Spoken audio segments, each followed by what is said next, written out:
This is Bob Oliphant from the Westford Historical Society and Museum, bringing you episode 21 of season 4 of the Westford Wardsman podcast. The Westford Wardsman newspaper was part of Turner's Public Spirit, a weekly newspaper in Ayer a century ago. In this episode, we'll be reading the Wardsman for the week ending Saturday, May 27, 1911, and I'll elaborate on what was happening in Westford that week. The week starts with the Westford Center section.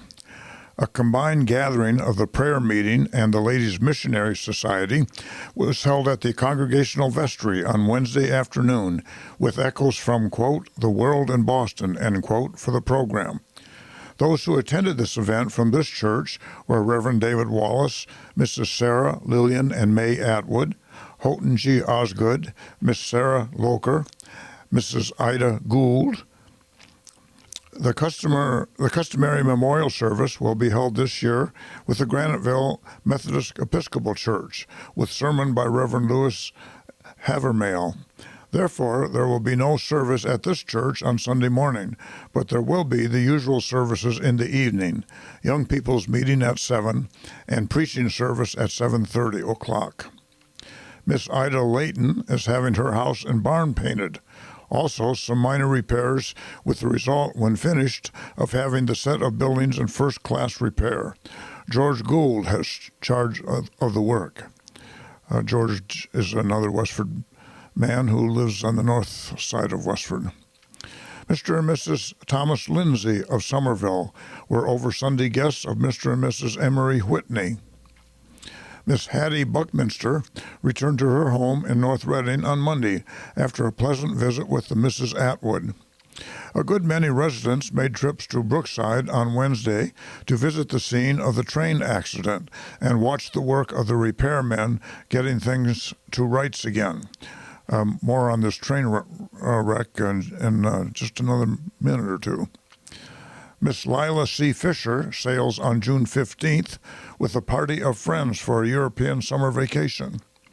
Herman Wells and son Irving of Somerville were over Sunday guests of Dr. and Mrs. Orion V. Wells. Herman was a brother of Dr. Wells. The next section is the Memorial Day section. Plans for a suitable observance of Memorial Day next Tuesday are being made. The National Military Band, which has served so acceptably on former occasions, will be in attendance during the day. The veterans, sons of veterans, and members of Troop F Cavalry, accompanied by the band, will form at the Cavalry Association building in time for the exercises at the Soldiers' Monument, which will take place at 10:30. The Cavalry Association building is the building at 20 Boston Road. It's a former school that's now a private home. At 11 o'clock, the exercises at the hall will take place. The Honorable Herbert Fletcher will preside and give the address of welcome. Reverend David Wallace will offer prayer, and Reverend James M. Craig of Lowell will give the address. The quartet of the Grace Memorial Church and the band will be the musical features of the program. Dinner will be served at noon by the sons and daughters of veterans to the veterans and their guests for the day. In the afternoon, there will be a concert on the Common by the band from 1:30 to 3:30, after which a ball game will take place at Whitney Park between Westford and Nashua teams. The veterans will visit the cemeteries on Sunday afternoon and decorate their comrades' graves with flags and flowers. The ritual service will be used, and friends are kindly invited. The next section is called Dedication Exercises. Sunny skies are the prime requisite now for the successful carrying out by the school children of their dedicatory service to show their gratitude and appreciation for the park and playground just completed for them. This is, of course, the Whitney Playground right next door. These exercises will take place this Saturday, or, if too stormy, will be postponed until next Monday. In the morning, a tennis tournament is planned from 8:30 to 10, and after that, a ball game between Westford Academy and the Littleton High School boys. Much enthusiasm is aroused over these games, and it will be the real dedication of the tennis court and the baseball diamond for the pleasant sports for which they are planned. At noon, the Academy teachers and pupils will serve a luncheon to the Littleton High School guests. In the afternoon, at 2 o'clock promptly, the exercises by the school children under the direction of Miss Fisher, principal of Frost School, will take place. A march by all the children, exercises by the Subbonnet Babies, Mother Goose Drill, Highland Fling, Crowning of the May Queen, and the Maypole Dance are the pretty features to be carried out. Music by a Lowell orchestra will accompany these exercises. All friends are most cordially invited. Workmen have been busy putting final touches to the park to have it in readiness for the event. The latest acquisition is 6 new cement settees that have been placed about the grounds. I believe those cement benches are still there. The Miss Fisher mentioned here was Ruth Fisher, a teacher and the first principal of the new Frost School in 1908. She was youngest of the 12 children of Alvin and Amanda Tower Fisher, who lived at 3 Depot Street. Next is the paragraph on the Grange. At the regular meeting of the Grange last week, Thursday evening, the Honorable Merrick A. Morse of Belchertown was the speaker of the evening and gave his hearers an excellent address, keen, witty, and original under the general subjects of the Grange and the public good. He treated various topics of timely interest and in an intelligent and common sense way that fully merited the close attention of his audience. A rising vote of thanks was given Mr. Morse at the close of address. We would say a standing ovation. The Grange Orchestra furnished some good music during the evening. Next meeting on June 1st will be Children's Night. A good program is being arranged and ice cream and cake will be served. The ladies are requested to kindly bring cake without personal solicitation. Wonder how many cakes they got. About town is the next section. Thieves are still around and abound. Sometime during Friday night of last week, Westford Station was entered by some other way than the way, but they got away with $5, some telephone money, and tobacco. They evidently were not connected either by wireless or otherwise with the reciprocity system of exchange last week, whereby pork taken from one neighbor was exchanged for milk taken from another. This was not the doings of fishermen, as reported last week, but someone less actively inclined. Lying down in sleep beside the goods to be taken is the latest go-easy style of night work yet attempted. The seniors of Westford Academy will give a social dance at the Town Hall on Saturday evening, May 27th. Music by the Colonial Singing Orchestra of Lowell. This is a correction from last week, which gave the date as Friday evening. The Unitarian Church will be closed next Sunday for Union Memorial Services at the Village Church at Graniteville, that is the Methodist Church. It was for the Unitarian Church to respond to its turn in the circuit of memorial exercises in the churches of the town, but a variety of causes made Reverend Benjamin Bailey feel unequal to the task this year, and Reverend Louis Havermale of the Graniteville Church volunteered to assume the charge. Reverend Seth Walker gave a Bible reading to neighbors and friends at the old open Walker homestead on Monday evening. He was clear, logical, fluent, and tolerant.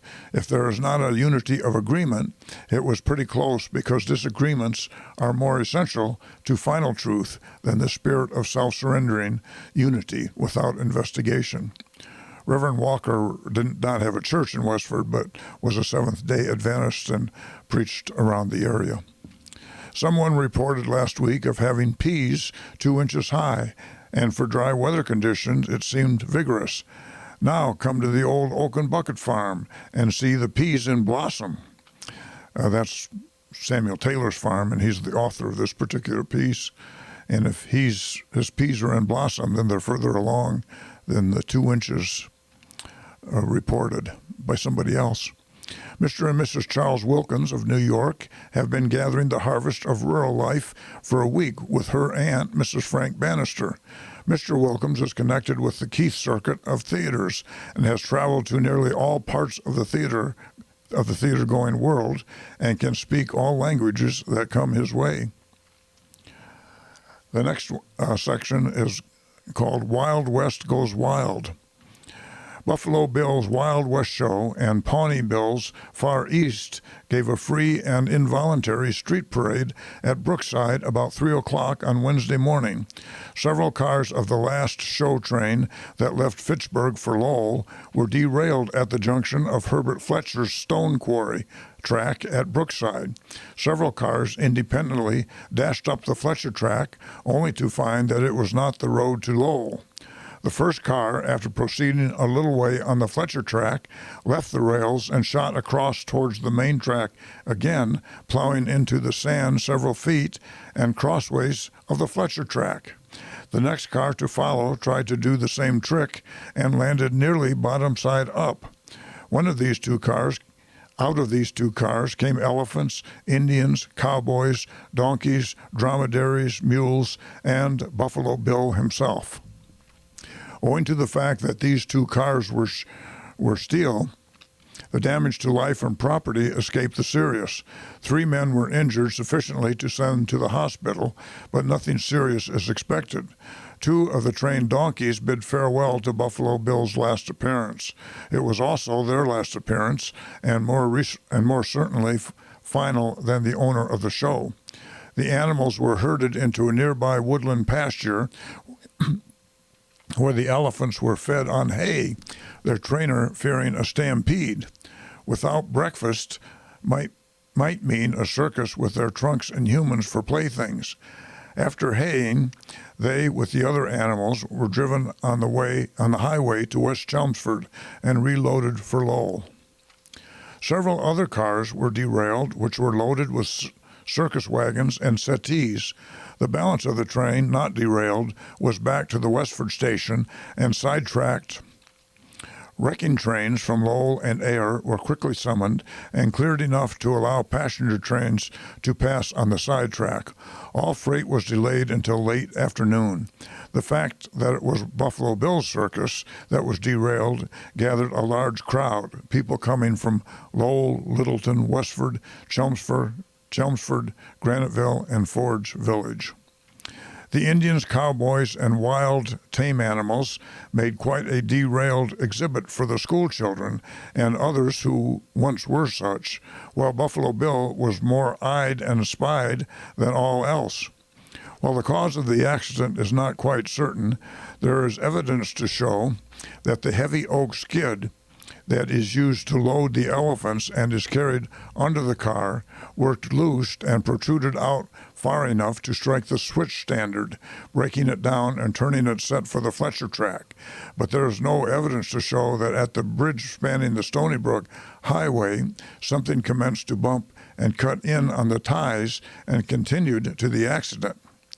Late reports seem to indicate that one of the men injured by the animals falling and stepping on him will not recover. This was reported, this train wreck was reported in the Boston Daily Globe of Thursday, May 25th, 1911, on page 2. It was dateline May 24th, and it was headlined, 3 hurt in train wreck, Buffalo Bill's show is derailed, trucks go wrong at Brookside, 7 miles from Lowell. Excited animals and cars saved with difficulty. I won't read the whole article, but it makes interesting reading also. So this was one of the big events in Westford, the Buffalo Bill's train wreck. The next section is the Ford's Village section. The evening services in St. Andrew's Mission were held at the usual hour on Sunday afternoon, Reverend Arthur Bumpus having charge and preaching very eloquently. Reverend Edmund Schofield of North Chelmsford officiated at the morning Catholic services in Abbott Hall on Sunday, the St. Catherine's Church still being under renovation. Mrs. George Moore of Amherst visited recently at the home of Mr. and Mrs. Richard Prescott. Many people from this village journeyed to Graniteville last Saturday to take in the ball game between the Crescents of Lowell and the Graniteville team. The annual fair of St. Andrew's Mission was held on Saturday afternoon in Recreation Hall and proved to be a thorough success. The tables looked extremely pretty in their decorations this year and did a fine business. The candy, ice cream, and grab bag tables were in charge of the Girls Friendly Society, while the fancy table and the plain sewing table were presided over by the Ladies Sewing Circle.